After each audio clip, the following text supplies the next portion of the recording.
परम पूज्य गुरुदेव और वंदनीय माता जी के चरणों में प्रणाम। हम सबका सौभाग्य है कि इस अवसर पर प्रतिकुलपति नहीं कहूंगा, हमारे भैया चिन्मय पंड्या जी हमारे बीच आए हैं। मैं उनका यहां हृदय से स्वागत करता हूं, अभिनंदन करता हूं।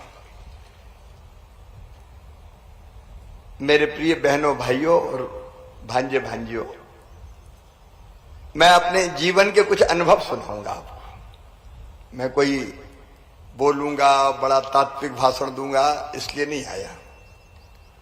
लेकिन मैं जैसा हूं आज, वो क्यों और कैसे बना, मैं नहीं कह रहा कि मैं बहुत बड़ा व्यक्ति हूं, लेकिन जो कुछ भी अच्छा कर पाया, मुझे लगता है कि चिन्मय जी वही बताना उपयुक्त होगा। आज मैं बचपन में गांव में पैदा हुआ, जैसे अपना साली टांडा गांव है, ऐसी छोटा सा गांव मेरा, जैत सीहोर जिले की बुधनी तहसील में। नर्मदा जी के किनारे गांव, तो साधु संत बहुत आते थे। तो मेरे मन में भी थोड़ा सा लगा कि जिंदगी का जो उद्देश्य है वो तो भगवान को प्राप्त करना है। मुझे कई बार लगता था ध्रुव जैसे बनो, प्रहलाद जैसे बनो। मन में कई बार भाव होता था भगवान की गोदी में बैठेंगे यार, तपस्या करो। अब इस ऊहापोह में एक दिन मेरे पास एक किताब मेरे हाथ में लगी, जिसका नाम अखंड ज्योति है। आप सब लोगों ने पढ़ी होगी, पढ़ते होंगे। अब अखंड ज्योति जैसे ही मैंने पढ़ना शुरू की, तो मुझे एक एक शब्द जीवन बदलने वाला लगा। और मुझे लगा कि शिवराज अब तक जो खोज कर रहा था, किस दिशा में जाऊं, कैसे जाऊं, अब वो दिशा तुझे मिल गई अखंड ज्योति के माध्यम से। अखंड ज्योति में ही परम पूज्य गुरुदेव के बारे में पढ़ा। वहीं से मैंने गायत्री मंत्र की फिर साधना शुरू की। जैसी मुझे आती थी, विधि बताते थे कैसा करो, तो वैसे ही मैं बैठता और गायत्री मंत्र का जाप करता। अब ये करते करते मुझे पता चला कि परम पूज्य गुरुदेव होशंगाबाद, जिसका नाम बदल के अब हमने कर दिया नर्मदापुरम, तो वहां आने वाले हैं। वह गायत्री शक्तिपीठ बनी थी, ये 81 की बात है, 81 की, सेठानी घाट में। तो परम पूज्य गुरुदेव वो शक्ति पीठ का उद्घाटन करने पधारने वाले थे। अब मेरे तो मन मांगी मुराद पूरी हो गई। बहुत इच्छा थी कि गुरुदेव के दर्शन करूं। मैंने भी बस पकड़ी और सीधे नर्मदापुरम होशंगाबाद उतर गया। रात में ही वहां रुकने का अपना इंतजाम किया। जब मैं तो साधारण परिवार में पैदा हुआ, मेरे बेटा बेटी अपन बिल्कुल ना कोई जान ना कोई पहचान। और सवेरे इंतजार करने लगा कि कब सवेरे 4 बजे और मैं सेठानी घाट पहुंच जाऊं। सवेरे उठ के नहा धो के मैं पहुंच गया सेठानी घाट। लाइन लगी थी वहां लंबी। परम पूज्य गुरुदेव बैठे हुए थे और वो बारी बारी से लोग उनके पास जा रहे थे, वो दीक्षा दे रहे थे। वो ऐसे करके चंदन लेते और तिलक लगा देते। मैं भी लाइन में लग गया। बड़ी देर बाद मेरा नंबर आया। अब वो अनुभव मैं आपको बता रहा हूं, गुप्त रखने का नहीं है, क्योंकि इसमें गुप्त रखने की क्या बात है। जैसे ही मेरा नंबर आया, गुरुदेव ने मुझे देखा। मेरी आंखों से उनकी आंखें मिली, नजर से नजर मिली। एक तेज सा मुझे महसूस हुआ। गुरुदेव का हाथ उठा और इस उंगली में चंदन लगा था, वो मेरे माथे की तरफ बढ़ा। और जैसे ही मेरे माथे को यहां उन्होंने चंदन लगाने के लिए स्पर्श किया, एक नई ऊर्जा मेरे अंदर समा गई। और उसके बाद से मैं आज यहां बैठा हूं। आपको भरोसा है कि मैं जो कह रहा हूं वो जो सच है वही कह रहा हूं। मेरे राजनीतिक मित्र भी यहां बैठे हैं। तब से लेके आज तक सवेरे पूजा के लिए मैं जाता हूं, बिना पूजा के मैं कहीं चलता नहीं हूं। और गुरुदेव के तस्वीर के सामने उनके ऊपर फूल चढ़ाता हूं, हाथ जोड़ता हूं, आंख बंद करता हूं, तो वही उंगली आती है और मेरे माथे को स्पर्श करती है और मैं फिर ऊर्जा से भर जाता हूं। ये कोई राज की बात नहीं है, मैं महसूस करता हूं तो आपको बता रहा हूं। और मैं जो छोटे से गांव का एक सामान्य छोटे से किसान परिवार में पैदा हुआ था, मन में प्रेरणा होती कुछ कर कुछ कर कुछ कर कुछ कर। ये जीवन गंवाने के लिए नहीं है रे, केवल पेट भरने के लिए थोड़ी है, केवल जनसंख्या बढ़ाने के लिए थोड़ी है।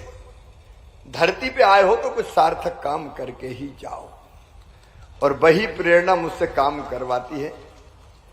मैं नहीं कह रहा कि केवल राजनीतिक उपलब्धि उसके कारण हासिल, लेकिन मेरे मन में तड़प पैदा होती गई और मैं काम करता गया। परम पूज्य गुरुदेव से मिलने के बाद मैंने कई आंदोलन किए अलग अलग। जहां मुझे लगता था गड़बड़ है, मैं लड़ पड़ता था। लड़ता था मतलब मारता नहीं था किसी को। और वो करते करते करते करते मैं कब विधायक बन गया, कब सांसद बन गया, कब मुख्यमंत्री बन गया, मुझे पता ही नहीं चला। मैं तो काम करता रहा करता रहा करता रहा, और काम करते करते जो अच्छा हुआ है। अब अभी चिन्मय भाई साहब पधारे थे भोपाल। अब ये तो डेमनिया काका की पवित्र भूमि है। व्यसन मुक्ति जैसे अभियान उन्होंने चलाए। अद्भुत संत वो भी पीपल के पत्ते पर गुरुदेव के दर्शन हुए और गुरुदेव ने बुला लिया कि आ जाओ, और वो पहुंच गया हरिद्वार की धरती। ये क्षेत्र बदल दिया उन्होंने। लेकिन सरकार के साथ साथ कौन कौन से काम करें? एक काम है व्यसन मुक्ति का। उस समय आपके साथ हम लोगों ने तय किया 2 अक्टूबर को, और इस साल हमने तय कर लिया कि दारू के जितने अहाते हैं मध्य प्रदेश में सब बंद कर दिए जाएंगे, कोई अहाता नहीं खुलेगा। कुछ काम समाज करे, कुछ काम सरकार करे। और हमने 1 अप्रैल से अहाते बंद कर दी, क्योंकि 30 तक की तो नीलामी थी, 31 मार्च तक की। और अभी मैंने वहां उठा के एसपी से पूछा था कि देख भाई, दारू के कोई अहाते कहीं दिख नहीं जाए, नहीं तो मुझसे बुरा कोई नहीं होगा। अहाते मतलब जब बैठ के पीते थे तो फिर हिलते डुलते गिरते पड़ते, कई बार एक्सीडेंट हो गया, घर पहुंचे तो फिर मारा पीटी कर दी, बच्चों से लड़ पड़े। अब ये प्रेरणा कैसे मिलती है? मैं रोज पेड़ लगाता हूं। मैं अपने आप को महिमा मंडित नहीं कर रहा, लेकिन मैं कह रहा हूं जिंदगी कैसे बदलती है। अब अपना परिवार, गायत्री परिवार, पर्यावरण बचाने के लिए अभियान चला रहा है। मेरे मन में आया कि भाषण देने से थोड़ी होगा। मुख्यमंत्री और दिया भाषण और निकल लिए। अब तुम करो नहीं और जनता से कहो तुम करो सब, तो कोई करेगा क्या बताओ? परोपदेश कुशल बहु तेरे। तो मन ने कहा तू लगा पेड़, तब तू कहने का अधिकारी कि सब पेड़ लगाओ। तो मैं रोज पेड़ लगाता रहता हूं। आप देखते होंगे, विशेषकर मेरे बच्चे तो देखते ही होंगे। मैं रोज पेड़ लगाता हूं। पेड़ बनाए और एक अभियान बनाए, अंकुर अभियान, जिसमें हजारों पेड़ लगते हैं। गायत्री परिवार का पवित्र अभियान है। मन में तड़प परम पूज्य गुरुदेव, गायत्री परिवार स्त्री और पुरुष की समानता की बात करता है। क्या हालत थी अपने कुछ सालों पहले तक, और कई जगह अभी भी दिक्कत है। मैं अपने गांव में देखता था, पति पत्नी में लड़ाई हुई तो पति ने या तो थप्पड़ दिया या फिर डंडा मार दिया। मैंने अपनी आंखों से देखा है। बेटी को, यहां तो नहीं, मैं जो अपना जनजातीय समाज है, ट्राइबल भाई बहन, उनको मैं दोनों हाथ जोड़ के प्रणाम इसलिए करता हूं कि वो बेटी की इज्जत और आदर करते हैं, बेटा बेटी को बराबर मानते हैं। मैं प्रणाम करता हूं आप। लेकिन ऐसे भी लोग हुए हैं, बेटा आए तो वाह भैया आया है, बधाई गाओ, फटाके फोड़ो, लड्डू बांटो, और बेटी आ गई तो मैया का चेहरा उतर जाता है। मेरे प्रिय बहनों और भाइयों, जब साइंस विज्ञान ने प्रगति की और कोख में ही पता चलने लगा कि आने वाला बेटा है कि बेटी है, और पता चला बेटी है, तो कोख को कत्ल खाना बना दिया, कोख में ही बिटिया मार डाली, धरती पे आनी मत। और इसके कारण 1000 बेटों पे केवल 900 बेटियां रह गई मध्य प्रदेश में। तब परम पूज्य गुरुदेव जी के आशीर्वाद से लाडली लक्ष्मी ऐसी योजना बनी कि बेटी मध्य प्रदेश की धरती पे पैदा होगी तो लखपति पैदा होगी। उसमें से कई योजना मैं इस प्रेरणा को आज बता रहा हूं कई चीजें क्यों हुई। प्रेरणा परम पूज्य गुरुदेव की।